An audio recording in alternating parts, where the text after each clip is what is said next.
This is the opinion of distinguished visiting fellow Dr. Simon Johnson, who is senior fellow at the Peterson Institute for International Economics. Dr. Johnson says cash is on its way out and making payments digitally is what's being accepted worldwide.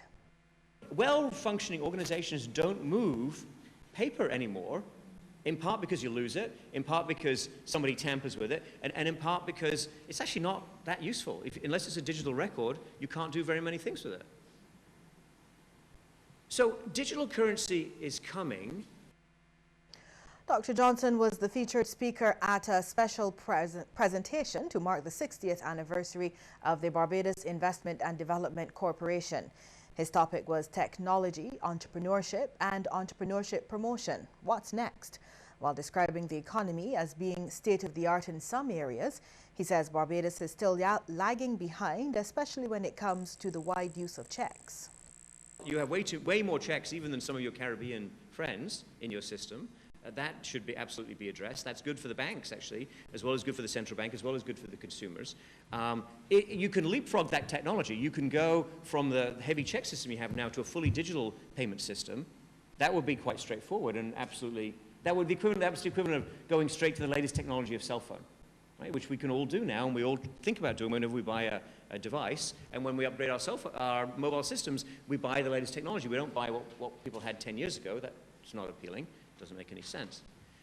Audit advisory and tax services company KPMG has set up what it sees as a new opportunity for women in business to network and socialize. The company recently hosted the inaugural KPMG Network of Women event and cocktail reception at its offices.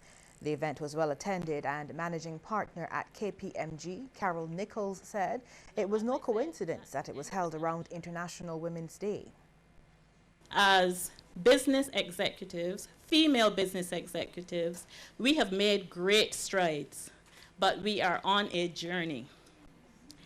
And if we really reflect on the business network that male executives have built up over the decades, we have quite a way to go.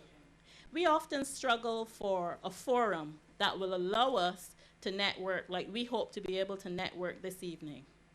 So it's all about getting to know each other.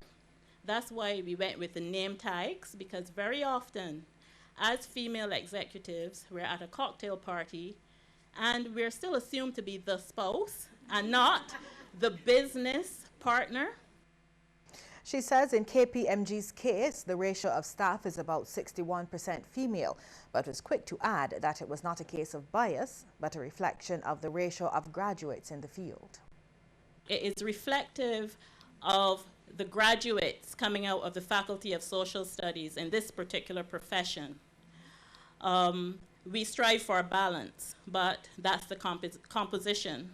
And many years ago, having received the applications, I made it my business to obtain the statistics from the University of the West Indies Cave Hill campus, only to see that the graduates are approximately 66% female.